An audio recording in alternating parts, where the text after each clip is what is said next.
If you're into funky off-road vehicles like me, you're probably aware that an all-new Land Rover Defender was just released at the 2019 Frankfurt Motor Show.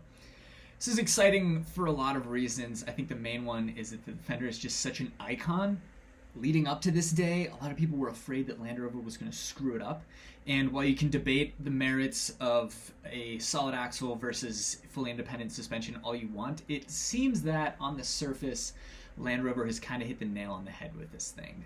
It seems to appeal to high-end luxury shoppers, but also your everyday off-road enthusiast. And I think what's most exciting about it is that its price point aligns it with higher-end examples of other off-road enthusiast SUVs like the Jeep Wrangler Rubicon and the Toyota 4Runner TRD Off-Road and TRD Pro. You could even lump the new Ford Bronco in with that category. Given what we know about it, it's pretty safe to say that it'll be positioned pretty closely against the likes of those other two vehicles. So, with that in mind, I put together a little spreadsheet that lays out all four vehicles. I even included the Bronco because I think there's a lot that we can safely assume about that vehicle at this point.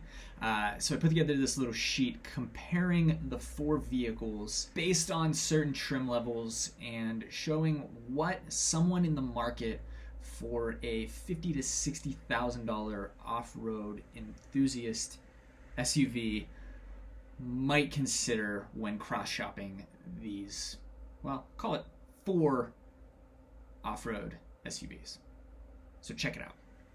Okay, so here's what we're working with. I've got a column for each vehicle and then a row for each of these little subcategories that I made up that should matter to people who are cross-shopping these vehicles. So in the first column, I've got the 2019 Jeep Wrangler Unlimited. I would have made that the 2020, but pricing hasn't formally been introduced yet for the 2020 Wrangler at the time that I'm making this, so I just stuck with the 2019. That said, not much is going to change for 2020. Pricing is out for the 2020 4Runner TRD Pro, so I've got that in here. Pricing is also out for the new Defender, so I've got that. And then, like I mentioned, I did include the 2021 Ford Bronco, even though we don't know a whole lot about it yet. There are certain things that are pretty safe to assume at this point, and you can see I've got them listed here. Other areas we just don't know, so I've left them blank or included a dash or a question mark. Anyway, categories. I've got one grouping here for pricing. I've got one grouping here for the main powertrains, and then a couple of these vehicles have optional powertrains. And then I just kind of off the top of my head, just type down a couple things that I think should matter to a buyer who's considering any one of these vehicles. So, starting off up here with price. I included the base price, the max price, and then in row 4 here, what I'm calling the built price. And by that, I mean I went on the configurator for each of these vehicles and built the version that I would buy personally. So yes, there is a healthy dosage of Chris's personal preferences and opinions in here, just to be abundantly clear. Let's take a look though at the versions of each of these vehicles that I built for myself. So for the Wrangler, you can ignore color and everything obviously, but I went with a 4-door Wrangler Unlimited. We're comparing 4 doors for the sake of this comparison. I opted for the automatic transmission, which I believe comes in at about $2,000. It's pretty pricey. Yeah, $2,000 for the automatic. We are working with the Pentastar V6 here. And then I added things like the hardtop, which generally makes the Wrangler a lot more livable. We've got standard wheels. Color doesn't really matter, but I do really like this Sting Gray color. I think it's kind of fun. And then as far as other things, the base infotainment system has both Android Auto and Apple CarPlay, so I think that's probably good enough. I can't really justify spending more if it's got those two features. I stuck with fabric seats because leather doesn't really matter too much, especially in terms of functionality. Remote proximity keyless entry, okay, that is really convenient. And then I did opt for some aesthetic things, but mostly just functional stuff, things that I want in a modern new vehicle. And that includes stuff like heated seats, I've heard these aux switches are super beneficial on the Wrangler if you want to do any modifications. I'm big on active safety stuff. I can see why somebody might not be, but I opted to include both of those. And then other stuff that I don't see really benefiting somebody wanting a Wrangler or one of these vehicles for functional purposes, I just left out. So like the high-end audio, I guess you can argue that LED lighting isn't really needed, and you can also argue that a steel bumper is really beneficial off-road, whatever. So you can swap these two. Anyway, though, what I think is a nicely equipped Wrangler Rubicon Unlimited comes in at about $52,000. Moving on to the 4Runner TRD Pro. Now, you can make a case that the 4Runner TRD off-road is a better buy than the TRD Pro simply because it comes with Toyota's really trick KDSS system that can electronically disconnect the front sway bar under here when it senses that the vehicle is in uneven terrain, which gives it significantly better articulation up front. But then again, the TRD Pro is kind of the flagship off-roader. It's got this cool roof rack. It's got cool Toyota wordmark grille and black wheels and stuff. So I just went with the TRD Pro. And for 2020, the TRD Pro comes in at $51,000, about a little price increase over 2019. But yeah, so a decent price increase for 2020. You can look that up on Toyota's press website, though. So anyway, TRD Pro, no options there. You get what you get, and it comes in at $51,000 for 2020. On to the Defender. So there are a couple different options. Let's first look at the configurator here. There are 3 basic trims for the Defender. There's the basic one, the Defender 110. There is the first edition, and then there's the Defender X. And what I really like about these is that Land Rover has made all of the cool off-road stuff available on this basic $50,000 Defender 110. By that I mean you get the air suspension, you get hill launch assist, obviously all-wheel drive is standard, you can get some other off-roady stuff via different options. So with that in mind, here's what I built for myself, this beautiful vehicle right here. I went with the Explorer pack, which comes with all this stuff. It's the most comprehensive of the 4 accessory packs that Land Rover is offering for the Defender. Here's your look at the Adventure. It doesn't come with the roof rack or the snorkel. Here's your look at the Country. It doesn't come with the side carrier or any of the other roof stuff. And then the Urban is pretty basic, but it's also the least expensive package. Anyway, though, in my opinion, there's no better way to go than the Explorer pack. Moving on, I stuck with the the base engine, which is turbocharged inline 4-cylinder, putting out about 300 horsepower and 300 pound-feet of torque, which keeps it comparable to the 4Runner and the Wrangler Unlimited, and to what I think will come in the Bronco. I did go for this $700 Pangea green paint because I think it's awesome, but beyond that, I tried to keep aesthetic items to a minimum and really only just stick with options that added to the vehicle's functionality. Okay, so I also went with the $870 white contrast roof. And there's just a lot of other stuff in here. Like on the Wrangler, I added some active safety features, which I think are worth having.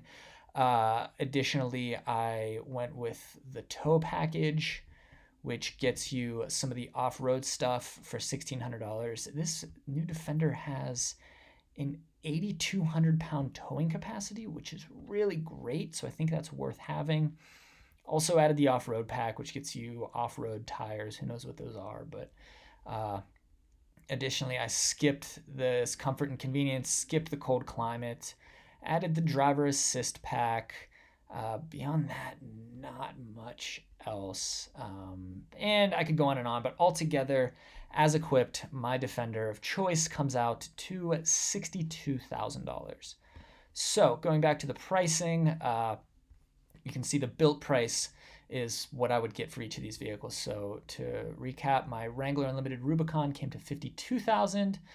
Despite the fact that a loaded Wrangler Unlimited Rubicon can get up to $59,000. 4Runner TRD Pro, no options. Any 2020 model you get costs $51,000.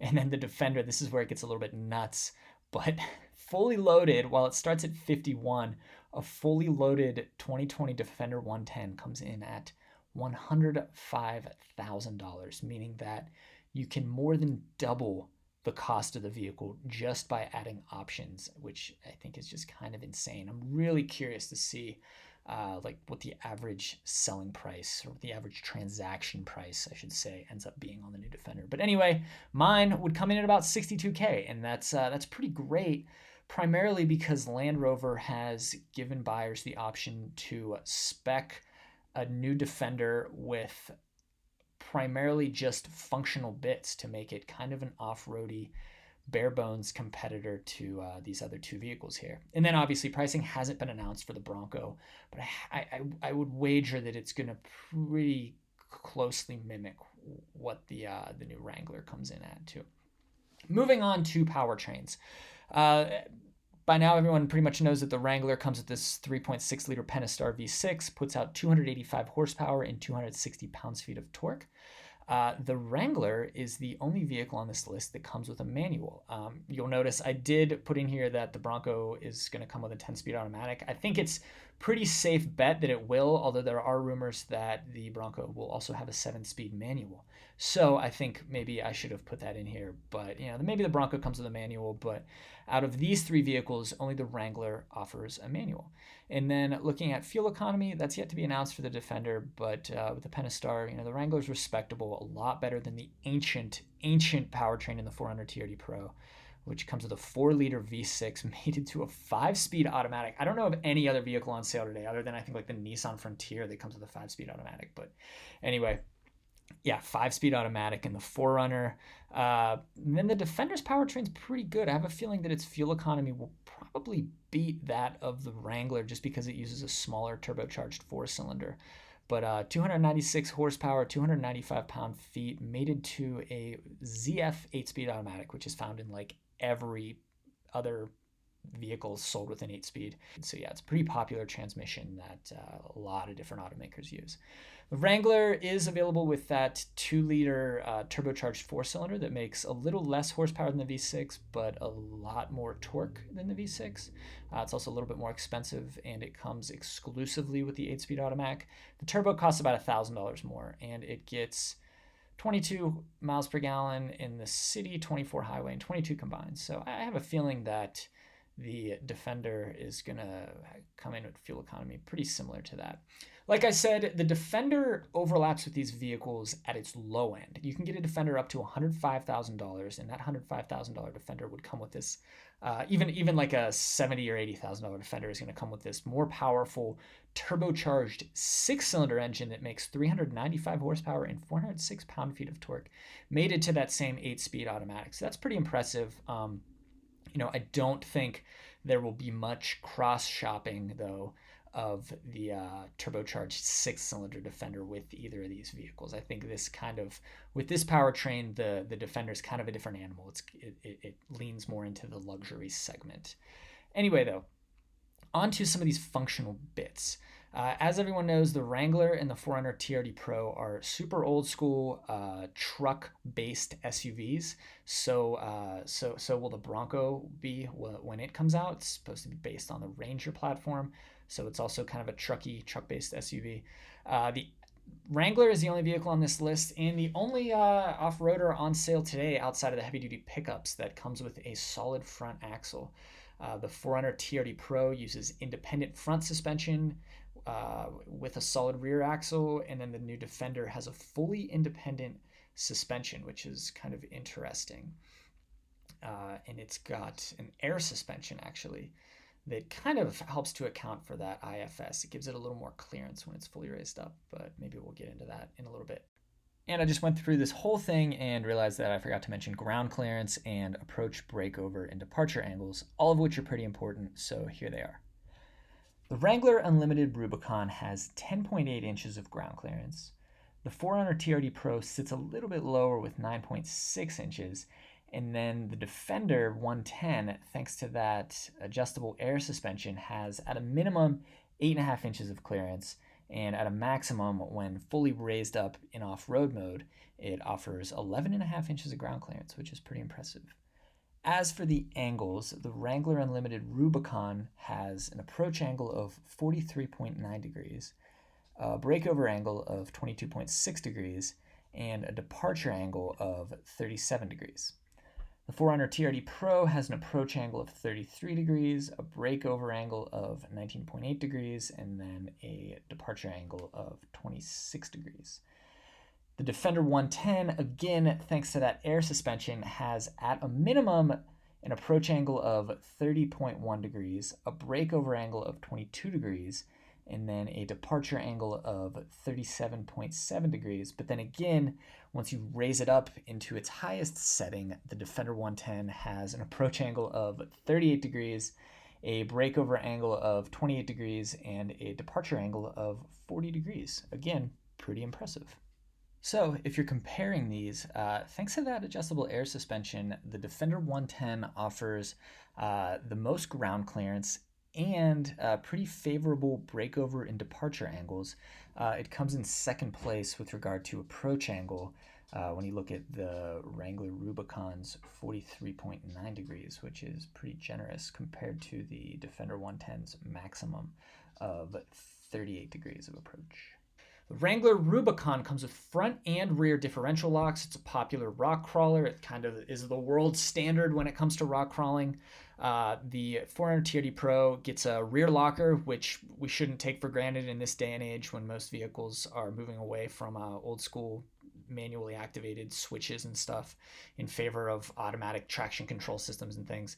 The Defender 110, since it is a full-time all-wheel drive vehicle, it has a center diff lock that when engaged ensures an even power split between the front and the rear, and it also has a rear diff lock, although it's not clear if that's activated via a button or if it comes on automatically when the vehicle senses that it needs it.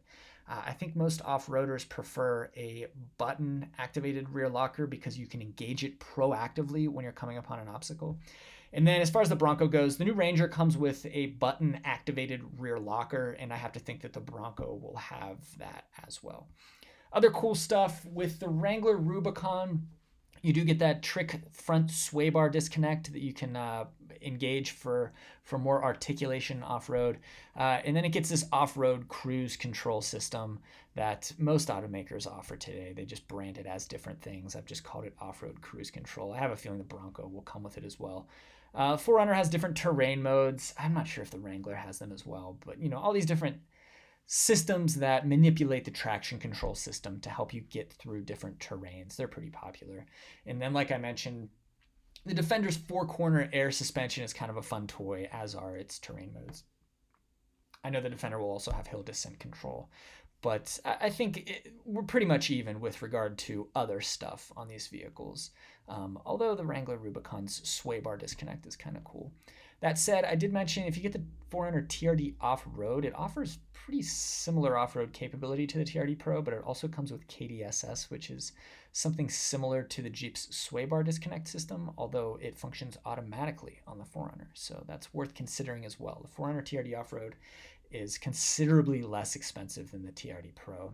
I was inclined to almost put the TRD off-road on this list, but since we're talking kind of halo off-roaders here, I went with the TRD Pro. Anyway, these things are pretty obvious, but I think a huge selling point of the Wrangler will continue to be its removable roof and removable doors.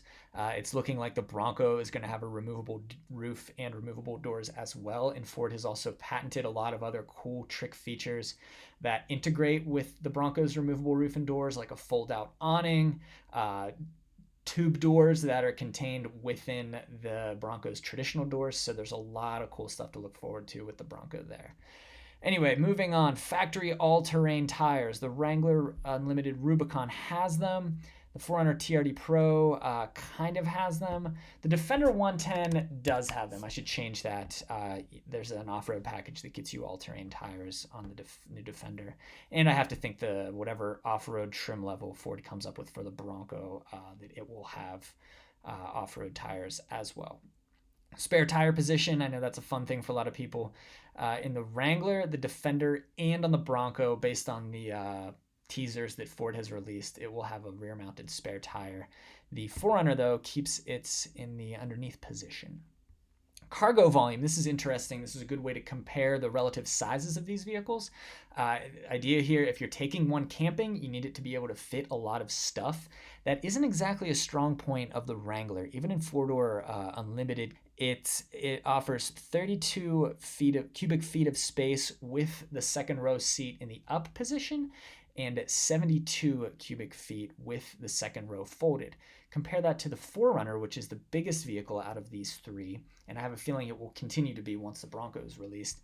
The 4Runner offers 47 cubic feet of space behind that second row and 88 cubic feet with the second row folded, which is pretty big. The Defender sits in between these two.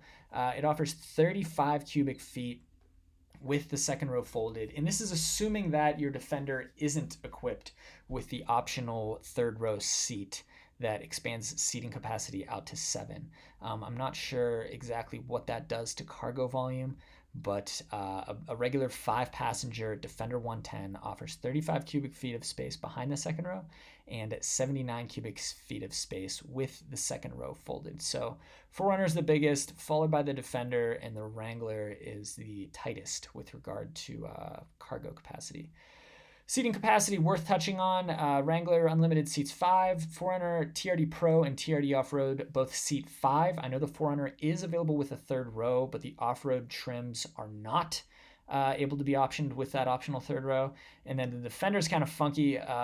Basic form, it seats 5. You can get it with a middle jump seat in the front, which increases seating capacity to 6. So you'd seat 3 across in the front, which is really funky. I'm honestly questioning whether or not they'll really offer that for the US market. But anyway, I think a lot of people probably will opt for the Defender's optional third row seating, which expands seating capacity out to 7. It doesn't sound like the front bench seat will be available with the third row. So the Defender can seat either 5, 6, or 7, keeping in mind that with that third row, I'm not sure, but I have a feeling that might cut into overall cargo capacity. Anyway, again, camping, adventure vehicles, payload, and towing capacity are important. The Wrangler comes in last in this comparison with regard to those two. Total payload capacity is 1,361 pounds, and the Wrangler can only tow 3,500 pounds, which is pretty light. 4Runner has kind of been the standard for a while. Total payload, it comes in at 1,700 pounds. Towing capacity is at a pretty reasonable 5,000 pounds. The Defender, though, really blows it out of the water in this regard. Total available payload capacity is 1,900 pounds, and towing capacity comes in at 8,200 pounds, which is really, really impressive. Anyway, finally, just rear access. I know people kind of get a kick out of these different door and configurations. I know I do. So the Wrangler, to get into the back, you lift the glass. The rear glass is hinged at the top, and then you swing out the rear tailgate, to which the rear-mounted spare is attached to. 4Runner just uses a regular top hinged rear liftgate, although worth mentioning is that it does have a super practical power roll down rear window. So there's like a 5th window switch in the 4Runner that allows you to roll down the rear window. The Defender isn't quite as versatile. It just has a side hinged rear tailgate that opens just like a big kind of swing out door. And the spare tire is attached to that too. So worth mentioning there is, while you can hang like a big pipe or a big long 2x4 out of the back of either the Wrangler Unlimited and the 4Runner, you can't really do that with the new Defender because its tailgate and rear glass are all one piece. So a lot to take in there. I think the main takeaway, though, is that if you want a relatively affordable off-road SUV, and you've got a little bit of space to maybe stretch your budget a little bit, you can consider the new Defender. And I think the thing that allows for that is Land Rover's choice to allow the new Defender to be optioned in a lot of different ways. You can see the one that I built here has not a lot of aesthetics to it. I mean, I chose the base trim because it comes with these awesome white steel wheels. Not a whole lot more going on with this thing, but I did option it with all the cool off-road stuff. And I think that's really neat because it gives consumers and prospective buyers in this segment just a lot more choice. There's now a Land Rover worth considering for any off-road overlandy customers, in addition to what for the longest time had kind of been a two-player segment with just the Wrangler Unlimited Rubicon and the 4Runner in its TRD trims. And then just in a number of months, I think we'll probably get a look at the new Ford Bronco, which is likely to go on sale next year around this time. And that'll make things even more interesting. So there you go. I hope that makes the point that the new Defender is not only a luxury SUV, but can also be optioned as kind of a funky go-anywhere off-roader, just like the Wrangler Rubicon. I built one fully loaded. Yeah, they top out at like $105,000, something insane like that. But I think it's really, really cool that you can get a new Defender optioned with all of the off-road stuff and those awesome steel wheels for around $60,000. And I hope that this video helps people that might be interested in the Defender and also considering something like a Wrangler Rubicon, or wondering if they should wait for the new Ford Bronco, or even considering the old school King, the Toyota 4Runner. Happy to know your thoughts on the new Defender. Always down to talk cool off-road SUVs, so leave me a comment. And yeah, thanks for watching.